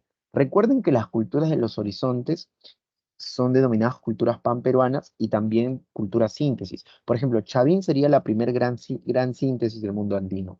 Huari sería la segunda gran síntesis del mundo andino. Y los incas serían la tercera gran síntesis del mundo andino. En este caso, la última, ¿no? Entonces, los horizontes, recuerden, en el periodo de los horizontes aparecen culturas panandinas, culturas de síntesis, y culturas que tienen una influencia o desarrollo por gran parte del territorio peruano, por eso pan peruano. Pan es todo, recuerden. Ya, entonces eso, ¿no? En la época de máximo esplendor y extensión, el Tahuantinsuyo llegó, como le dije ya creo que antes, a medir más o menos 2 millones de kilómetros cuadrados. Empezamos por regiones, ¿no? Ya les hablé de esto, ¿no? El Chinchaysuyo, el Antisuyo, el Collasuyo, el Contisuyo. Am, los límites por el norte llegaron hasta el río Ancasmayo, a esa zona de Colombia, porque el río Ancasmayo ven aquí, es Colombia, es Colombia. También le llaman se llama ahora la zona del Pasto, ¿ok? Quien llegó ahí fue Huayna Cápac. Huayna Cápac es quien llegó hasta esta parte más al norte del imperio. Y luego está al este la selva amazónica, claro, ¿no? Esta zona del Antisuyo, ¿no? Que significa, como les dije, lugar por donde sale el sol. Claro, pues sale por el este, ¿no es cierto? El sur, por el sur llegaron hasta Chile, más al sur de Santiago, ¿ah? Santiago está más o menos por aquí, ¿ya? Yo que conozco esta parte de Chile, y el río Maule está en la región de Concepción hoy, ¿ok? ¿Quién llegó hasta aquí? Tupac Yupanqui. Tupac Yupanqui llegó hasta la zona más meridional del imperio, ¿ok? Y por el oeste, bueno, el Océano Pacífico, ¿no es cierto? Esto es Argentina, ¿ven? Esta parte de aquí es Argentina, ¿no es cierto? Bueno, esto es Tucumán, la provincia del Cuyo, ¿ok? También Tupac Yupanqui expandió las fronteras por esto que vendría a ser el sureste. Tucumán, provincia del Cuyo en Argentina. Miren que la bandera argentina tiene un sol en el medio, ¿no es cierto? Es el sol de los incas, ¿ok? Es el sol de los incas. Cuando se producen las independencias de los países sudamericanos, eh, es como que las nuevas repúblicas sudamericanas quieren separarse de la herencia española, ¿no? Se ve, España era concebida en esos inicios de la república, estoy hablando como una época que hay que superar, ¿no? El virreinato, la colonia. Entonces, y se empezó a idealizar mucho a lo que había antes de que llegaron los españoles, ¿no? Y en este caso los incas. Entonces, Argentina fue una parte del imperio inca. Entonces, por eso desde esos inicios, cuando se crea la primera bandera argentina, se pone el sol, ¿ok? Se pone el sol. Y nosotros en nuestra bandera, en nuestro escudo, tenemos el sol, los argentinos tienen el sol de los incas, ¿ok? Em, Ya, ¿qué más, qué más, qué más? Características, ¿no? Pueblos extremos, dice, la zona de Pasto, Colombia, ahí vivían los diaguitas, los huarpes y los cuyos. Esos son de Argentina y Chile, ¿no? Capital Cusco, ya les dije. Claro, Yacta es una ciudad, por ejemplo, Machu Picchu es una Yacta, Cusco es otra Yacta, ¿ok? Tumipampa otra Yacta, Cajamarca otra Yacta. Las ciudades más importantes se llaman Yactas, ¿ok? Y la red vial que crearon el Capac Ñan. Recuerden que el Capac Ñan empezó a construirse en la época de los Wari, ¿ok? Porque los Wari fueron el primer imperio de lo que hoy vendría a ser el Perú, ¿no? Y bueno, luego los incas van a perfeccionar sus caminos, ¿no? Mire, todo esto va a estar, bueno, voy a borrar un ratito, voy a borrar. Ya. Los incas construyeron dos caminos. Uno se llamaba Camino Longitudinal, que cruzaba todo el Tahuantinsuyo, y eran dos grandes caminos. Uno que venía por la sierra, digamos, ¿ya? Y el otro por la costa, ¿no? Dos grandes, así vías. Y luego estaban los transversales, ¿no? Que unían el camino de la costa con la otra gran vía de la sierra. ¿Me dejo entender? Todo esto fueron la red vial o los caminos que crearon los incas, ¿no? Los caminos incas o Capacñán. Recuerden, estos caminos ya habían empezado a hacerse o a construirse desde la época. No, sí, claro, yo también les dije, ¿no? Que desde los chavines ya era una suerte ¿no? Como Chavín era un lugar sagrado, gracias por tu pregunta, estimada Raiza, como ya era un lugar sagrado, ya algunos creen, arqueólogos, que desde ahí hay una suerte de caminos iniciales, pero se empiezan a perfeccionar con los Wari. Recuerden que los Wari destacan por su urbanismo, son grandes constructores de ciudades. Entonces, los Wari ya empezaron a hacer caminos mucho más sofisticados y los incas van a todavía mejorar esto y hacer caminos más largos. ¿Me dejo entender? Pero sí, sí, de una u otra forma, si quieren buscar el origen del Capac Ñam, podríamos regresar hasta Chavín, ¿ok? Pero a partir de Wari ya más específicamente es que los caminos empiezan a hacerse de manera eh, ah, más sofisticada, de una mejor manera, ¿no? Mejores caminos, digamos. Y con los incas ya, pues es otra cosa, ya, mucho, mucho mejor todavía. Los españoles utilizaron muy bien el Capac Ñan, ¿no? Por eso llegaron rápido de Piura a Cajamarca, ¿no? Y donde van a capturar a Atahualpa, Pizarro me refiero, ¿no? Los españoles dirigidos por Pizarro, ¿ok? Gracias al Capac Ñan es que pudieron moverse rápido por el imperio, ¿no? Que además está en un momento complicado porque salía una guerra civil entre Huáscar y Atahualpa. De eso hablaré después, ¿ok? Y gracias por tu pregunta, estimada Raiza. Muy bien. Me permitiste hacer la aclaración. ¿Ok? Por favor, cualquier pregunta, yo acá estoy viendo el chat. Háganme la pregunta que quieran, por favor. O interrúmpame, ya también. Desarrollo histórico. Hablemos de desarrollo histórico. Dice acá, fase regional, fase imperial. Un segundo, quiero ver la hora, 2:48. Ya. En la fase regional. Bueno, hay dos teorías sobre el origen de los incas, ¿no? A ver, un segundo, un segundo, un segundo, un segundo. O hay más teorías, pero digamos que dos son las más importantes. La primera es que si los incas son originarios del Cusco o si migraron de alguna otra región, ¿ok? Em, Algunos dicen que son originarios del Cusco, que vivieron ahí desde el siglo XIII o desde mucho antes, perdón, y que, bueno, el Cusco en sí como sí, la ciudad, aparece en el siglo XIII, siglo XIII es 1200 y pico, y otros dicen que no, que más bien ellos eran de la región del altiplano, que cuando los tiahuanacos se desintegran, ¿ok? Gran parte de su élite que vive en Taiticala va a migrar hacia el Cusco, ¿ok? Por ejemplo, Valdemar Espinosa, un historiador peruano y yo creo que uno de los que más investigó sobre los incas, es el profesor Valdemar, él me enseñó a mí, inclusive cuando yo era cachimbo en San Marcos, y él está viejito, y el profe pero no muere, no es que le sea la muerte, sino que tiene 100 años, creo el profe, no sé, pero, pero Valdemar Espinosa, porque él sostiene la teoría de que los incas no serían originarios del Cusco, sino que habrían migrado desde la zona de Tehuanaco, de Taipicala. Y, ¿por qué? Profe, ¿en qué se basa? Porque la ciencia es evidencia científica. La evidencia es que se cree que el quechua viene del idioma de la élite de los tiahuanacos, que era el puquina, ¿ok? Entonces, del puquina vendría el quechua, el ronacini, y este puquina es de los sacerdotes de la élite de Tiahuanaco que vive en Taiticala, ¿ok? Bueno, entonces quizás su origen habría sido estaría en Tiahuanaco, o quizás siempre habrían vivido en el Cusco, ¿no? Eso no te van a preguntar tu examen de admisión, es simplemente para saber un poco más y contextualizarlos. Entonces, en un inicio era una ciudad pequeña en el Cusco, era un ayllu grande, extenso, dirigido por jefes llamados curacas. El jefe de un ayllu se llama curaca, ¿ok? Y entonces era una cosa pequeñita. Después, ¿no? Era un señorío, como dice acá, un curacazgo, un ayllu grande nada más. Después se convierte en una confederación. Poco a poco van a empezar a dominar a otros ayllus y ya se vuelven algo más grande, una conglomeración de varios ayllus, ¿no?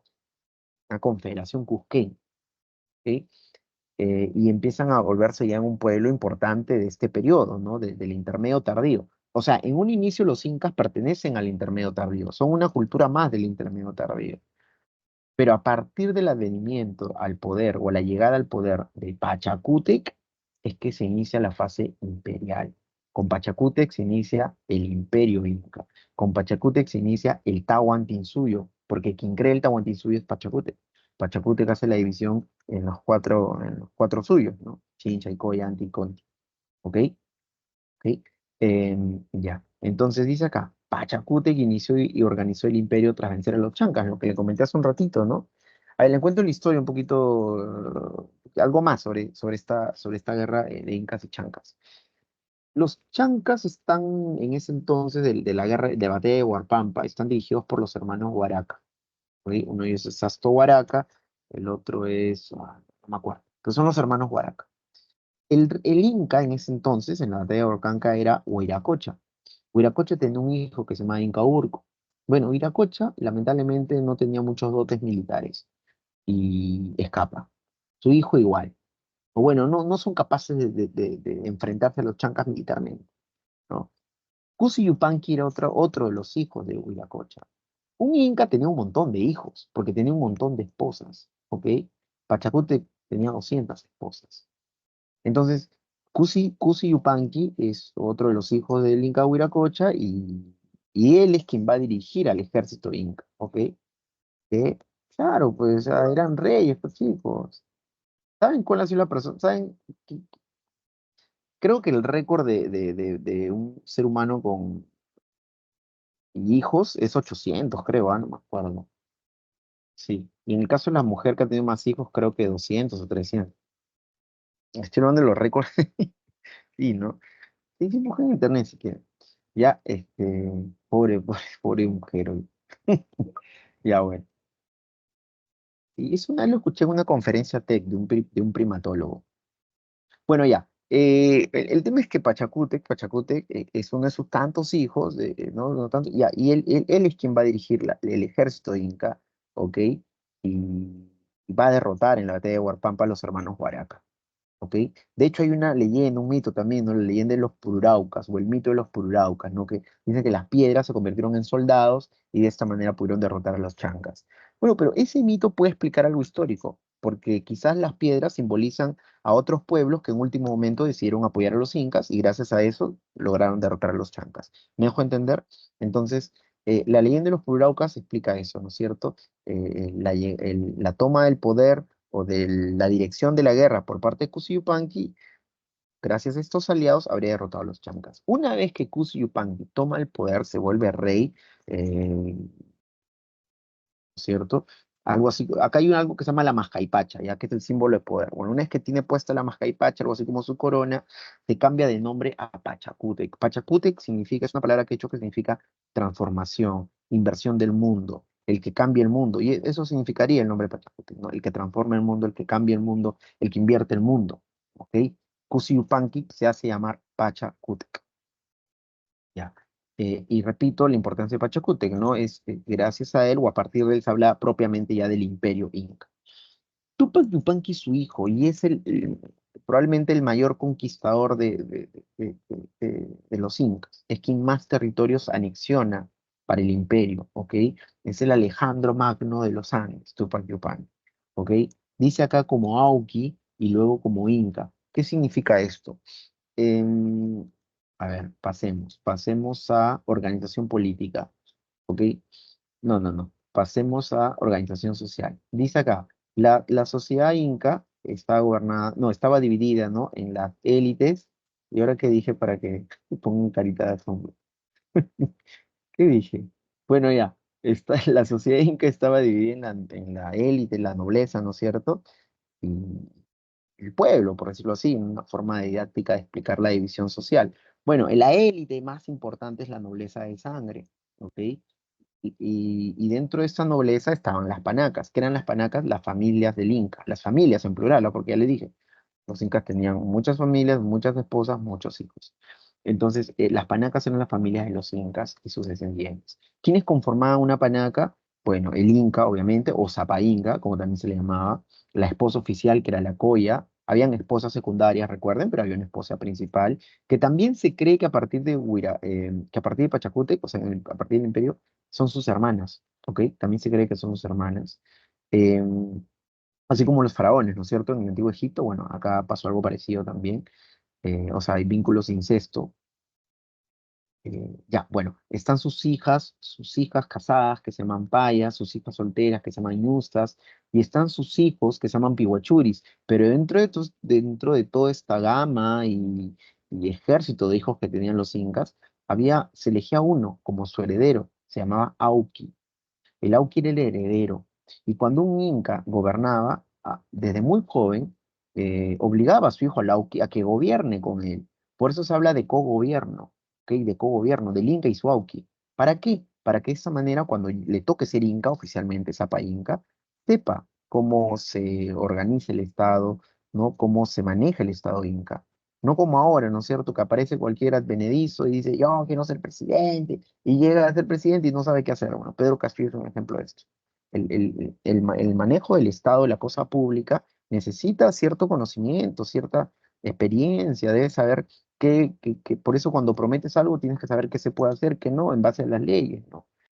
Bueno, entonces, por eso los incas, muy sabiamente creo, ¿no? Hacían que sus hijos gobiernen con ellos, ¿no? En algo así como una cogobernación.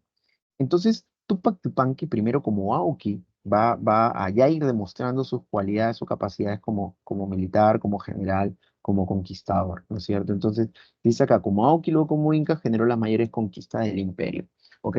Creo que alguien me quería hacer alguna pregunta, por favor. ¿Puede hacerme la pregunta que desee? Ya, si no continúo. Eh, Se está viendo el PPT, ¿cierto? O estoy hablando como Sí, loquito. el profesor, sí se ve. Ah, ya, ya, ok. Ok. Ya, ok, ok.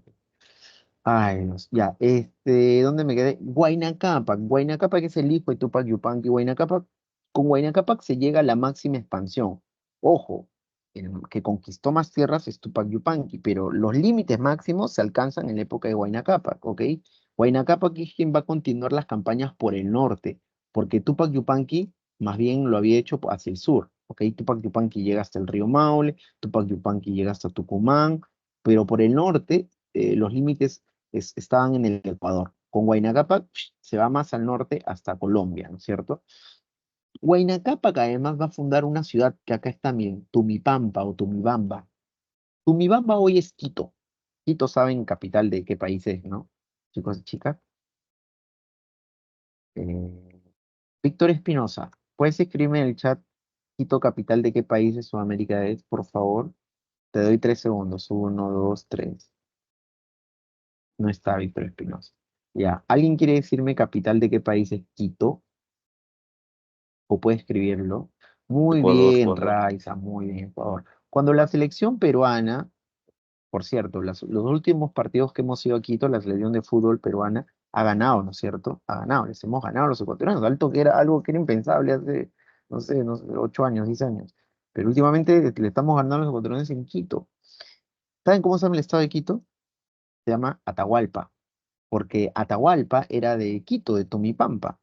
Y esa ciudad se convirtió importante a partir de Cuevita, claro, Cuevita, Cuevita, Cuevita, Cuevita. Bueno, Tumipampa se volvió importante a partir de Huayna Cápac. Huayna Cápac fundó Tumipampa e hizo que esa ciudad se convierta en importante. Y por lo tanto hizo que los tumipampinos y las panacas, o sea, las familias que el Inca tenía ahí, se volvieran rivales de Cusco, ¿no? Que era la ciudad, la capital eh, histórica, digamos. ¿Me dejo entender? Entonces, a partir de Tumipampa, de la fundación Tumipampa como segunda o tercera ciudad más importante del imperio, van a empezar ahí a haber ciertas rivalidades. Huayna Cápac, que es quien funda Tumipampa, la considera importante porque desde ahí va a organizar las conquistas militares más hacia el norte, ¿no es cierto? Bueno, como Huayna Cápac está en el norte, Colombia, Ecuador, los españoles ya han llegado por estos años a Sudamérica, ya han fundado la gobernación de Castilla de Oro, de Nueva Andalucía. Sí, La Habana. No, pues, no te pases, eso es otra cosa, ya, no seas burlón. Ya, bueno, bueno. El tema es que Huayna Cápac, estando en el norte, bueno, ya. Estando en el norte, Huayna Cápac se va a enfermar probablemente de viruela. La viruela es una enfermedad europea, ¿ok? Acá en el Perú, profe, ¿ven enfermedades? Sí, la verruga, el paludismo, em, en la selva, qué sé yo, la, la- la- la- la fiebre amarilla, la UTA era una enfermedad también que había en el Perú, pero los incas tenían un sistema inmune ya que podía hacerlos vivir sobrevivir a estos virus, pero no a la viruela, no al sarampión, no a la gripe, que son enfermedades traídas por los españoles. Entonces, probablemente, porque algunos dicen que Guanacapac fue envenenado, pero otros creen que muere de viruela. Entonces, las enfermedades traídas por los españoles llegaron antes que los mismos españoles físicamente, ¿ok?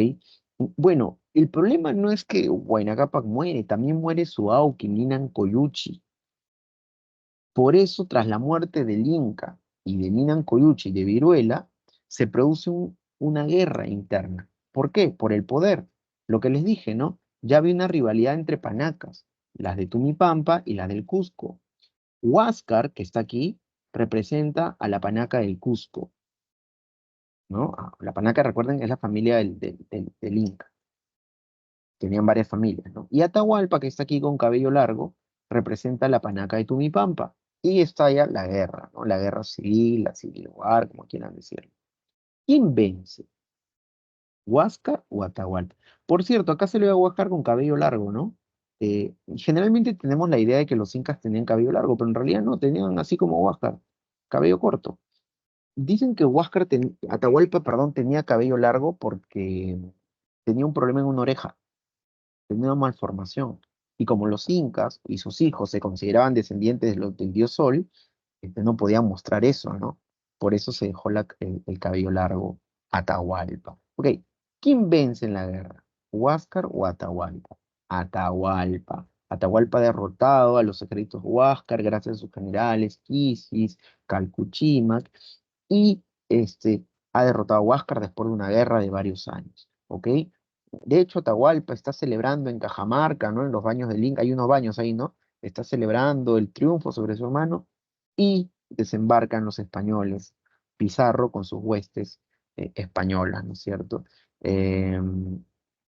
Bueno, entonces, cuando los españoles llegan, esto lo voy a explicar en la próxima clase de historia cuando hable de la invasión, el imperio está en un momento, no está en su momento de máximo esplendor porque salía de una guerra, era un imperio debilitado, como dice aquí, ¿ok? Después de esta guerra. Hay crónicas españolas donde se cuenta que los ejércitos pasaban por ciudades que parecían ciudades fantasmales, ¿no es cierto? Eh, Después de esta guerra muy sangrienta entre los hermanos Huáscar y Atahualpa. Am, Les voy a contar algo más. Ya. Entonces, los españoles llegan en este contexto, ¿no es cierto? Repito, la próxima clase hablaré sobre esto. Luego dice acá que habrán unos incas más, los incas de la resistencia. Los últimos incas resisten desde Vilcabamba. Según el Cápac Cuna, casi se llama Cápac Cuna, es la lista oficial de todos los incas que gobernaron el Tahuantinsuyo, desde Manco Cápac hasta Atahualpa, porque Pizarro mata a Atahualpa. Pero en ese proceso se van a elegir a otros incas, van a aparecer más incas, ¿no? Algunos hablan de incas títeres inclusive, ¿no? Tupatualpa, eh, Manco Inca. Manco Inca inicialmente, Manco Inca era un hermano menor de Huáscar y Atahualpa, e inicialmente va a apoyar a los españoles, ¿ok? Pero años después, en 1536, Manco Inca se rebela contra los españoles, y con él se inicia la primera gran resistencia contra los españoles, ¿ok? La rebelión andina o indígena o inca, o como quieran decirle, más importante contra los españoles la inicia Manco Inca. Manco Inca es derrotado, sin embargo. También sobre Manco Inca explicaré más adelante más detalle. Es derrotado, pero no es capturado. Huye a un lugar llamado Vilcabamba. Y ahí gobernará Manco Inca, ¿ok? Y sus hijos resistirán todavía un tiempo más hasta que los españoles finalmente van a someterlos completamente en 1571, cuando viene al Perú el virrey Francisco de Toledo, ¿ok? Francisco Álvarez de Toledo. A esos últimos incas que van a resistir todavía un tiempo más después de la conquista, se le llaman los incas de Vilcabamba, que empezarían con Manco Cápac, Sayri Túpac, Titu Cusi Yupanqui y Túpac Amaru primero. Pero repito, de ellos voy a hablar en la próxima clase cuando hable de la invasión. Entonces, lo que he hecho ahora con este PPT de desarrollo histórico es hacer una explicación de todos los incas, o por lo menos los más importantes, ¿no? Desde Manco Cápac, ¿no? Manco Cápac, luego vendría Sinchirroca, luego hasta Pachacútec, Tupac Yupanqui, Huayna Cápac y los que le acabo de explicar. Manco Cápac sería el primer inca, ¿no? Es como el inca mítico, el fundador, ¿no? ¿Recuerdan la leyenda de Manco Cápac y Mama Ocllo? ¿No es cierto? Ahí ya está Manco Cápac. Luego hay otra leyenda, que es la leyenda de los hermanos Ayar. En esa leyenda de los cuatro hermanos Ayar, de los hermanos Ayar, que son cuatro hermanos, están con sus cuatro esposas, que son a la vez sus hermanas, y dentro de esos hay un Ayar manco. Ayar manco vendría a ser lo mismo que Manco Cápac, ¿ok? O sea, desde las dos leyendas más conocidas de los incas ya está la figura de Manco Cápac, ¿no? Como el primer inca, ¿ok? Pero es un inca mítico, mitológico, ¿ok? Recuerden que la leyenda de Manco Cápac y Mamahoyo la sabemos gracias al inca Garcilaso la Vega, un mestizo, hijo de un general español y una noble de la Panaca de Huayna Cápac que se llama Chimpuocllo. Y gracias a la familia de su mamá de Chimpuocllo es que Garcilaso la Vega, este mestizo, empieza a escribir un documento que luego eh, se llamará, me olvidé, crónica, ¿cómo es? Los comentarios reales de los incas, ¿ok? Entonces, gracias a Garcilaso es que sabemos mucho de estos incas, desde los primeros hasta estos que les he mencionado. Otra crónica importante para saber los inicios, sobre todo de los incas, y del Capatcuna, de la lista oficial de incas, es la de Juan Díez de Betanzos. Juan Díez de Betanzos escribió Suma y Narraciones de los Incas. Juan Díez de Betanzos, por ejemplo, en esa crónica, Suma y Narraciones de los Incas, cuenta la leyenda de los hermanos Ayar, ¿ok? Los Ayarmanco, Ayarucho, Ayarcachi, y sus esposas, ¿no? Mamá Ogyo, mamá Rauca, mamá, hay una mamá muy poderosa. Mamá Huaco, dice que según Juan Di Betanzo, su narración, Mamá Huaco es muy fuerte, muy poderosa, ¿ok? Con su onda tumba montañas y cerros. Ya bueno, esas una vez San Marcos preguntó sobre las crónicas, documentos más importantes gracias a los cuales conocemos la historia inca. Bueno, las crónicas y las visitas, que eran documentos más vinculados a la estadística, ¿no? Que empezaron a hacer los primeros virreyes cuando llegaron al Perú y que empezaron también a recopilar cosas del pasado, estas ciertas, ¿ok? Ya, entonces eso para terminar este PPT. Paso al siguiente PPT. La sociedad, ¿no? Ya más o menos lo expliqué, ¿no? Está la élite, las clases altas y el pueblo, las clases bajas. Dentro de la élite, ya les mencioné, está la nobleza, la familia del Inca, ¿no es cierto? Em, está la nobleza de privilegio. Los incas recompensaban, a la nobleza de privilegio también se le llama nobleza de recompensa, ¿ok? A veces los incas, a veces los incas recompensaban a sus súbditos, a sus, qué sé yo, sus mejores soldados, y los convertían en nobles, ¿ok? Y a esa nobleza se le llamó nobleza de recompensa o de privilegio. Por ejemplo, si qué sé yo, un tipo sabio en el pueblo, se podían volverlo a Mauta, que era algo así como un educador de la época, un educador, también lo podían volver noble, o sea, recompensaban los servicios de la gente que ellos consideraban podían contribuir a la organización y el funcionamiento del Estado Inca, ¿ok? Los curacas, dice acá, la nobleza provincial, eran los curacas subordinados al Cusco. Los curacas o los nobles o señores que ellos dominaban, por ejemplo, al señor de los Chinchas, Guavía Rucana, Pachacute, lo invitó a vivir al Cusco. A Minchancamán, señor de los Chimús, a pesar que hubo una guerra y hubieron muertos, obviamente, como causa de la guerra, también Tupac Yupanqui va a invitarlo a vivir al Cusco. Y a los curacas, que eran los jefes de pueblos más pequeños, ¿no? También se les invitaba a vivir al Cusco. A esa nobleza se le llama nobleza provincial, ¿ok? Entonces en el Cusco vivían los nobles, ¿no? Que eran de origen cusqueño, de origen inca, digamos, de los primeros incas, pero también habían nobles de otros pueblos que los incas conquistaron.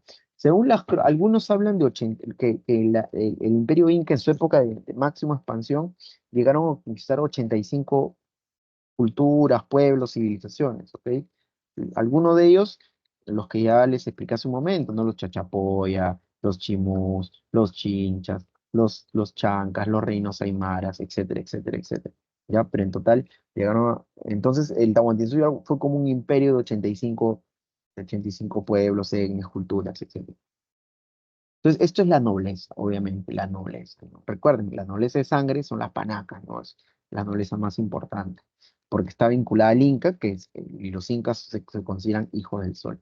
El pueblo, las mayorías, la gente, se calcula que en el Tahuantinsuyo en su época de máximo auge llegó a tener más o menos 10 millones de habitantes, otros hablan de 11 millones, otros hablan de 12 millones, otros hablan inclusive de 18 millones, yo creo que es una cifra exagerada, pero digamos que entre 10 y 12 millones de habitantes, ¿ok?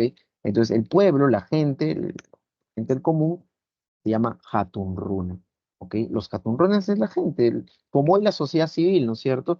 Los presidentes, las autoridades, los cargos políticos hoy, ellos son parte de la sociedad política. Nosotros, en cambio, la gente que trabaja, estudia, qué sé yo, somos la sociedad civil. Bueno, la sociedad civil en esta época estaría conforme, o los ciudadanos de la época del Tahuantinsuyo vendrían a ser los Hatunrunas.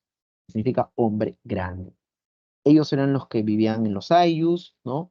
Que como le dije eran los clanes, las comunidades campesinas, ¿no es cierto?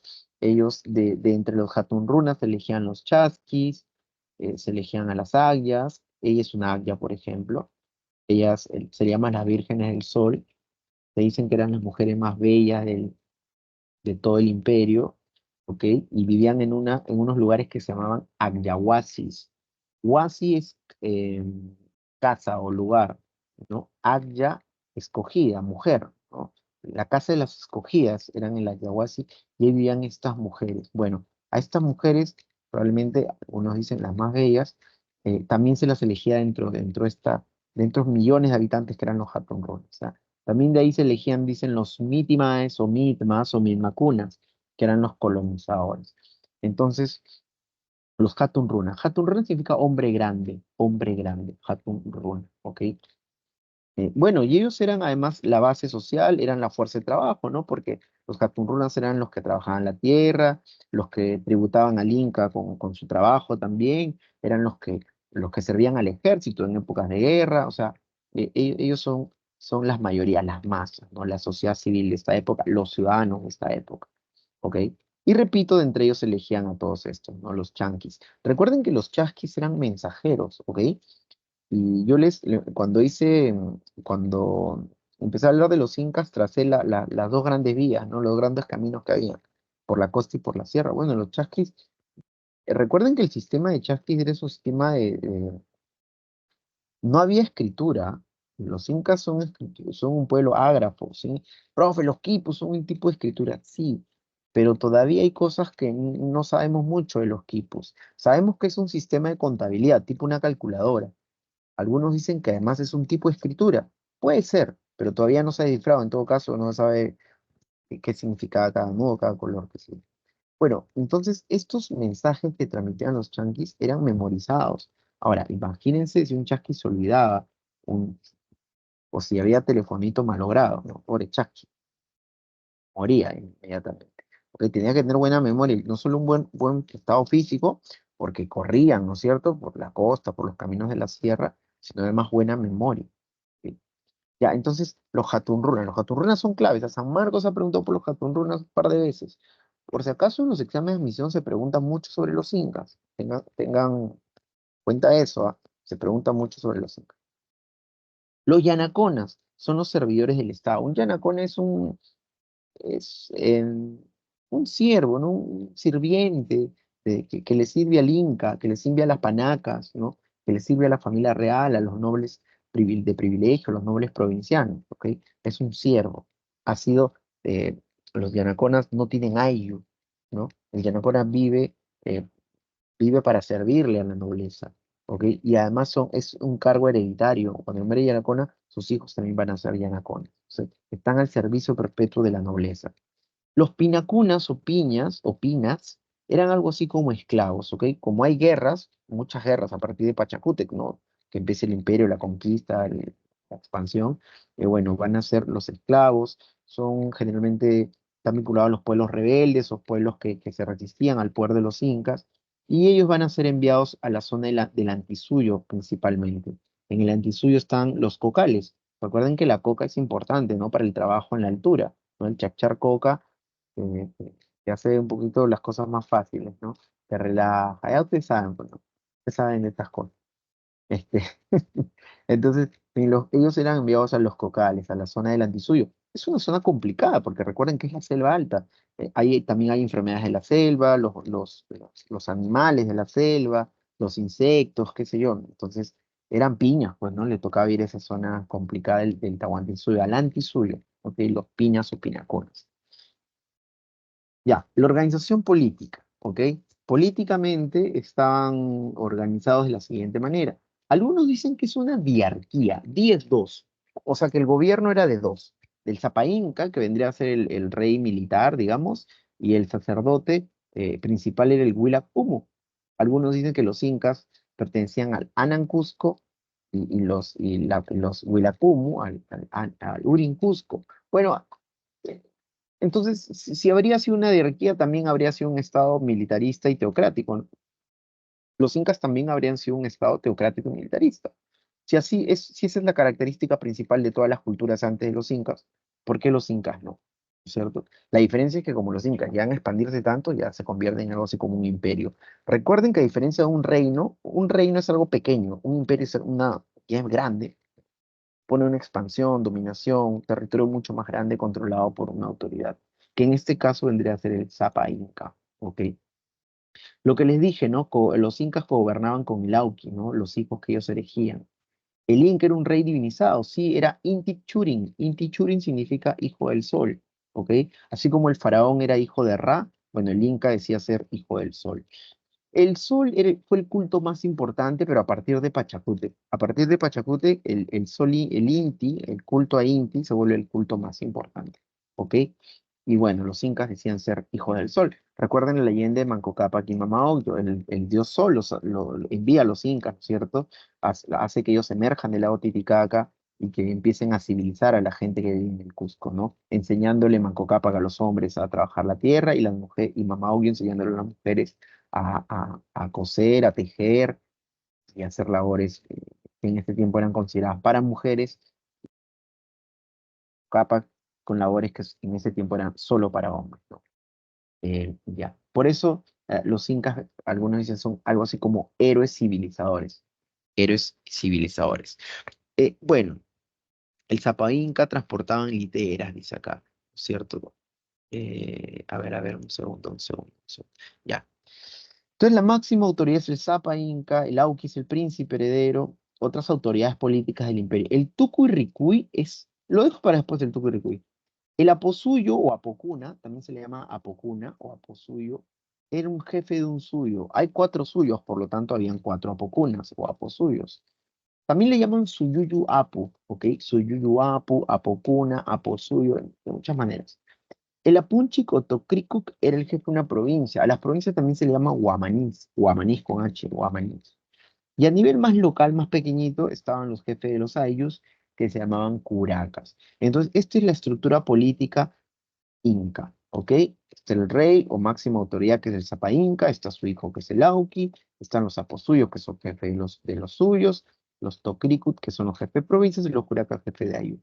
El tucurricuy, si queremos traducir la palabra tucurricuy al español, sería algo así como el que todo lo ve, el que todo lo ve. El tucurricuy era el ojo, eran los ojos y eran los oídos del Inca. Eran los funcionarios encargados de fiscalizar a las otras autoridades del imperio, ¿no? El Inca no podía estar en todos lados. A pesar que los incas viajaban mucho, ¿ah? Como se ve aquí en esta imagen, eran llevados por los indios lupacas a distintos lugares del imperio porque tenían que estar visitando a sus súbditos, ¿ok?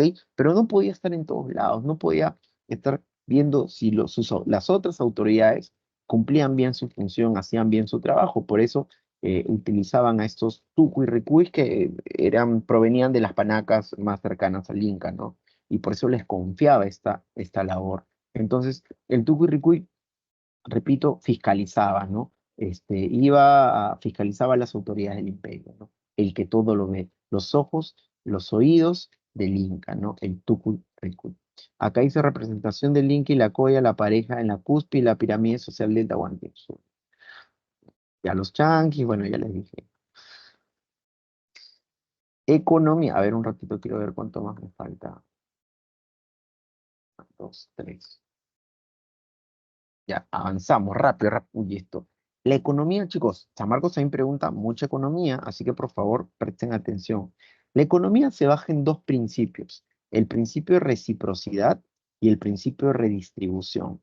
Reciprocidad es una palabra que es fácil de deducir, ¿no? Es ayuda mutua, ayudarse mutuamente, ¿no es cierto? Dice, trabajo entre los miembros del mismo nivel social, contraprestación de factores bajo las mismas condiciones. Por eso se habla de reciprocidad simétrica. O sea, por ejemplo, dentro del IU, había una forma de trabajo que se llamaba el AIM. Dentro de un IU había una forma de trabajo que se llama el IU. Entonces, imagínense un IU, ¿ya? 40 familias, 30 familias. Todos creen que tienen un antepasado en común, que vendría a ser la pacarina, ¿no es cierto? Ya, dentro de ese IU hay familias que se casan. Entonces, el que se casa, casado, casa quiere, hace su casa. Esa familia que se ha casado le pide ayuda a otra familia dentro del IU para que le ayude a construir su casa o qué sé yo, a otra cosa, ¿no? A sembrar un cultivo, qué sé yo. Entonces, si yo te ayudo hoy, porque tú me has pedido que te ayude, después tú vendrás a ayudarme a mí. Es una ayuda mutua entre familias o entre individuos dentro del ILO. Pero a veces habían trabajos que involucraban a todo el ILO. Entonces era un trabajo comunal, ¿no es cierto? Que involucraba a todos en el ILO. A ese trabajo colectivo en favor del ILO se le llamaba minca. Minca. Las minca eran como faenas donde todos los miembros del ILO se involucraban. ¿Para qué, profesor? No sé, para construir un puente o arreglar un puente o para construir una vía o mejorar una vía, qué sé yo, ¿ok? Entonces, el AINI era un trabajo entre familias dentro del AINI Y la minca era el trabajo que involucraba a todas las familias que conformaban una AINI. ¿Me dejo entender? Tanto el AINI como la minca funcionaban bajo el principio de la reciprocidad, ¿cierto? Porque es una ayuda mutua. Tú me ayudas, yo te ayudo. Hoy por mí, mañana por ti. Tú me das, yo te doy. La mita era otra forma de trabajo, pero ya no era entre miembros del mismo AIU, sino era trabajar para el Estado, porque no había monedas en esta época. Hoy, por ejemplo, nosotros tributamos al Estado, sí, pagando el IGB, ¿no es cierto? Pagando el impuesto a la renta, qué sé yo, hay muchas formas como nosotros le damos plata al Estado. El Estado, toda la plata que tiene el Estado peruano hoy es de nuestros impuestos, ¿ok? Profesor, yo no pago impuestos, yo paro evadiendo, mi papá dice que eso hacen solo los tarados. No, todos pagamos impuestos de alguna u otra forma. Si tú compras un papel, qué sé yo, un papel higiénico, ese precio que estás pagando tiene incluido el IGB, que es el 18%. Entonces, pero en la época de los incas no había moneda. Entonces, ¿cómo se le pagaba al Estado? Se le tributaba con trabajo, con trabajo. Entonces, cuando tú trabajabas para el Estado, cuando le ibas a trabajar las tierras del Inca o ibas a servir al ejército, era una forma de tributar, a ese trabajo se le llama mita, mita. ¿Me dejo entender? La mita era el trabajo para el Estado, era una forma de tributo. En la mita ya no funciona el principio de la reciprocidad, sino el principio de la redistribución, que como dice aquí es un principio asimétrico, ¿no es cierto? Por ejemplo, acá está el Hatun Runa, ¿no es cierto? Que trabaja, le entrega al curaca lo que ha producido para el Inca. Este curaca le entrega esa producción al Inca. Profe, ¿y qué pasa si en algún pueblo, un ayllu, hay sequía, no hay lluvia? Bueno, entonces ahí aparecía el Inca que almacenaba parte de la producción de todos sus súbditos en colcas, que eran almacenes públicos grandes, y decía, no tienen comida, no te preocupes, yo como Estado les devuelvo esto que ustedes no han trabajado y yo lo he almacenado. O sea, el Estado estaba presente también para servir a sus súbditos, a los jatunrunas, en momentos de crisis agrícola, ¿ok? Era una forma de redistribuir el trabajo que le dabas al Inca mediante la mita. ¿Me dejó entender? Entonces, principios económicos, reciprocidad, redistribución. Actividades económicas, ya le dije, la principal actividad económica en casi todo el Perú prehispánico es la agricultura, ¿ok? Los incas conocían técnicas agrícolas, sí, técnicas agrícolas que ya habían desarrollado pueblos anteriores a los incas, ¿no? En los andenes, por ejemplo, los huari fueron grandes constructores de andenes. El control de pisos ecológicos, los tiahuanacos controlaban verticalmente pisos ecológicos. Ganadería, bueno, camelios, no llamas, alpacas, etcétera, etcétera, etcétera. Textilería, ya, bueno, también. El uncu o poncho inca con figuras geométricas, bueno, era un textil fino, ¿no? El cumbi también era otro textil fino, ¿ok? Tanto estos tejidos las hacían las akyas. ¿Recuerdan a las akyas? Ellas, ¿no? En el Ayahuasca, ahí se encargaban de hacer estos tejidos, porque el inca, por ser un rey e hijo del sol, además se cambiaba de ropa cada rato, o sea, ¿ok? Era un inca bañoso. ¿Cómo se le llama la ropa ahora? Outfit, no, outfit. Ya, bueno. Distribución de tierra. Hay tres tipos de tierra. Por si acaso, todo le pertenece al Estado, todo es del Inca. No hay propiedad privada, la propiedad es pública, le pertenece al Inca. Todas las tierras son del Inca. ¿Ok? Y habían, bueno, acá tengo que, y habían tres tipos de tierra, las tierras que eran del Inca, las tierras del Sol y las tierras para el pueblo. Las tierras del Inca eran tierras del Estado, ¿ok? Y los pobladores iban a trabajar a esas tierras que le pertenecían al Inca, ¿ok? Mediante la mita, ¿ok? Entonces yo soy un Hatun Runa, tengo que ir a trabajar en las tierras del Inca, tengo que ir a su parcela y trabajársela. Y esa es mi forma de imitar, ¿no? O sea, el Inca no trabajaba la tierra, el Inca era un rey, era un dios, no podía rebajarse, trabajar la tierra, ser un campesino, un agricultor. ¿Sí? Esa de la chamba la hacían los cartoneros como forma de pago, ¿no? De tributo y se llamaba mitad. Las tierras del sol eran tierras destinadas al culto, a los sacerdotes, a la casta sacerdotal, ¿ok? También a estas tierras las iban a trabajar los catonrunas, ¿no? Quitando.